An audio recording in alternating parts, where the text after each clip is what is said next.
Hey guys, मैं हूं any play explain और आज हम एंटरटेनमेंट गर्ल है उसका एपिसोड 3 एक्सप्लेन करने वाले हैं। अगर आपने एपिसोड 1 और 2 नहीं देखा तो पहले वो जाके देखें। तो चलिए इसको स्टार्ट करते हैं। एपिसोड की शुरुआत में हम देखते हैं जो हमारा जियांग होता है वो हॉस्पिटल के बाहर खड़ा होता है। वो बोलता है कि सू जब तक तैयार नहीं हो जाती तब तक हम आगे काम नहीं कर पाएंगे। तभी हमारी जो बाइकिंग होती है वो बोलती है कि अब तुम दोनों तरफ की बातें कर रहे हो, अब तो तुमने उससे डिवोर्स ले लिया, अब तुम क्यों उसे बचाने की कोशिश कर रहे हो। तभी हमारे जो जियांग का साथी होता है वो बोलता है कि सर आप अभी गाड़ी में बैठो, अभी हमें यहाँ से चलना चाहिए। तभी हमारा जो जियांग होता है वो सीधा गाड़ी में जाकर बैठ जाता है। तभी पीछे से बाइकिंग बोलती है कि अब तो तुम्हारा काम हो गया, तो तुमने मुझे साइड में फेंक दिया। तो फिर हमारी बाइकिंग बोलती है अब तुम्हारी वीरता कहाँ गई जो तुम मुझे इतनी देर से बता रहे थे। फिर हमारी जो बाइकिंग होती है वो हॉस्पिटल के बाहर खड़ी रहती है क्योंकि जियांग वहाँ से चला गया होता है। तभी वो बोलती है कि मैं भी देखती हूँ कि सू ने तो डिवोर्स पेपर साइन कर दिया है और अब उसके जो फैन है वो उसको प्रोटेक्ट नहीं करने वाले हैं। अब मैं देखती हूँ वो जीतती कैसे है। तभी वो बोलती है कि मैं हर काम करने वाली हूँ जो सू को नुकसान पहुँचाएगा और इसके लिए मैं जल्दी कदम उठाने वाली हूँ। यहीं से सीन शिफ्ट होता है। जो जियांग का साथी होता है वो गाड़ी चला रहा होता है। तभी वो बोलता है कि सर आपको डिवोर्स पेपर चाहिए था, वो तो मिल गया, अभी भी आप खुश नहीं लग रहे हो, क्या हुआ। तभी हमारा जो जियांग होता है वो बोलता है कि मैं उसे अभी भी नहीं समझ पा रहा हूँ कि उसने इस पेपर पे कैसे साइन कर दिया। उससे पहले भी उसने बहुत बार ट्राई किया था डिवोर्स पेपर पे साइन करने के लिए, पर उसने कभी भी साइन करके उसको नहीं दिए थे। तभी हमारा जो जियांग का साथी होता है वो आगे से बोलता है ये बात तो सच है, जो हमारी जो मिस्सू है उसके कैरेक्टर में काफ़ी ज़्यादा चेंजेस है। मुझे ये लगता है कि इसके पीछे भी कोई ना कोई साजिश होगी कि वो आपसे और भी ज़्यादा कुछ ना कुछ मांग सके। तभी हमारी जो जियांग का साथी होता है वो बोलता है कि सर आपने भी कोई उससे गंदी तरह से बात नहीं की, जो हमारी जो मिस्सू है उसके साथ आपने काफ़ी ज़्यादा ढंग से व्यवहार किया। अगर आपने उससे ज़्यादा रिक्वेस्ट की होती तो ये वो साइन करके नहीं देती। तभी हमारा जो जियांग होता है वो सीधा सीट पे डिवोर्स पेपर फेंक देता है। तभी हमारा जो जियांग होता है वो ज़ोर से बोलता है कि मुझे उससे कोई मतलब नहीं है, अब मुझे कोई फ़र्क नहीं पड़ता कि वो क्या कर रही है, अब हमारे बीच में डिवोर्स हो चुका है। इसी के साथ सीन शिफ्ट होता है।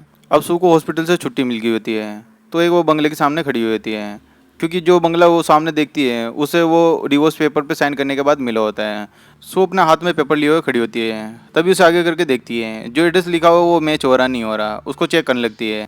तभी हमारी जो सू होती है वो बंगले के अंदर चली जाती है। तभी वो देखती है कि 2-3 मेड्स होती है वो उसके बंगले की सफाई कर रही होती है।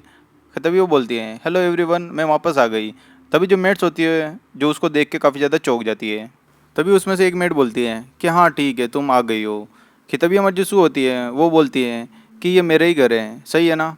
तभी उसमें से बोलती है हाँ ये तुम्हारा ही घर है। तभी जो सबसे पुरानी वाली मेड होती है वो ऊपर से नीचे आ रही होती है। वो बोलती है ओ मिस सू आप वापस आ गई, आपने हमें आने से पहले इन्फॉर्म क्यों नहीं किया, अगर आप हमें बताती तो मैं खुद आपको हॉस्पिटल लेने के लिए आ जाती।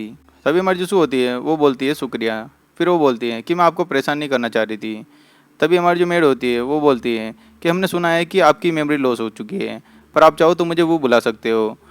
लो चलो मैं आपको अपना कमरा दिखा देती हूँ। वो ऊपर लेके चली जाती है।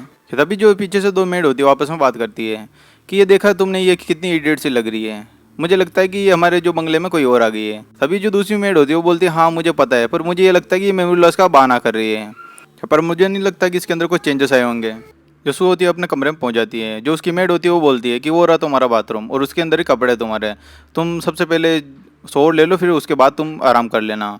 जो हमारी जो सू है वो थैंक यू बोल के मिस वू को अलविदा करती है। जो हमारी जो वो होती है वो यू आर वेलकम बोल के वहाँ से दरवाज़ा बंद करके जाने लगती है। तभी हम अगले सीन में देखते हैं जो वो के दिमाग में कुछ और ही चल रहा होता है। जो वो होती है वो नीचे जाने लगती है। तभी सीढ़ियों के रास्ते पे उसको एक मेड मिल जाती है। फिर वो बोलती है हे मिस वू, क्या आपको पता चला वो कौन है। फिर वो के मुंह पे हल्की सी हंसी आ जाती है। फिर वो बोलती है कि हमारे प्लान में कोई भी चेंज नहीं होना चाहिए। जो उनकी मेड होती है वो बोलती है बिल्कुल मैम, जो आपके प्लान के हिसाब से ही होगा। तभी हम अगले सीन में देखते हैं जो हमारी सू होती है वो नहाने के लिए चली जाती है। फिर नहाते नहाते अपने मन में सोचती है कि बंगले में रहना कितना ज़्यादा बेटर है, एक बेसमेंट में रहना और बंगले में रहना में काफ़ी रात दिन का अंतर है। तभी वो देखती है कि ये पानी क्यों नहीं आ रहा। तभी वो देखती है कि यहाँ पे पानी की शॉर्टेज थोड़ा होगी। तभी वो बार बार वो शोर को घुमाने लग जाती है। तभी उसमें से बहुत ज़्यादा गर्म गर्म पानी उसके मुंह पे चला जाता है और उसकी आंखों में भी गर्म गर्म पानी चला जाता है, जिससे कि उसकी आंखें और जो चेहरा दोनों जल जाते हैं। सो शोर को बंद कर देती है। फिर वो धीरे धीरे बाहर आने लगती है, पर उसकी आंखें बहुत ज़्यादा जल रही होती है तो उसकी वजह से उसकी आंखें नहीं खुल पा रही होती हैं। फिर वो धीरे धीरे बाथरूम से अपने रूम की तरफ आती है। कि तभी मिस वो होती है जो सू के सामने खड़ी होती है और वो जोर जोर से हंसने लगती है। वो बोलती है हमें तो आपको देख के काफ़ी ज़्यादा मज़ा आ रहा है। तभी वो के साथ खड़ी हुई मेड वो बोलती है कि हम तुम्हारे क्या नौकर थोड़े लगते हैं और हम तुम्हारा काम नहीं करेंगे। फिर वो जो सू होती है वो बोलती है कि तुम मेरे साथ ऐसे क्यों व्यवहार करो, मैंने क्या किया तुम्हारा। तभी हमारी जो मिस वो होती है वो बोलती है कि तुम्हें बिल्कुल भी कुछ भी नहीं पता कि तुमने क्या क्या किया। तभी वो बोलती है अगर तुम्हारी मेमोरी लॉस नहीं होती तो तुम्हें पता लगता कि तुम कौन थी। तुम एक बहुत बड़ी डायन थी जो कि हम सबको बहुत ज्यादा परेशान कर रखी थी और तुमने बहुत सारे लोगों को बहुत ज्यादा परेशान किया था। तभी हमारी जो सू होती है वो बोलती है मिस वू मैं ऐसा कभी नहीं कर सकती है। तभी हमारी जो मिस वू होती है वो बोलती है कि तुम अपने जो तुम्हारे मुंह से ऐसे शब्द मुझे अच्छे नहीं लगते हैं, अब तुम ऐसी बातें मत करो, मुझे उल्टी आ जाएगी। तभी हमारी जो वो की जो साथी मेड होती है वो बोलती है अब तुम ये फालतू की बातें करना बंद करो। अब मैं तुम्हें बताती हूँ तुम कौन थी। अब तुम जो अपना पास्ट भूल चुकी हो मैं तुम्हारी हेल्प करती हूँ उसे याद दिलाने में। और इसी के साथ ये एपिसोड यहीं खत्म होता है। ये एपिसोड आपको कैसा लगा आप हमें कमेंट करके बता सकते हैं। अगला एपिसोड हम जल्दी लेके आने वाले हैं। इसी के साथ गुड बाय।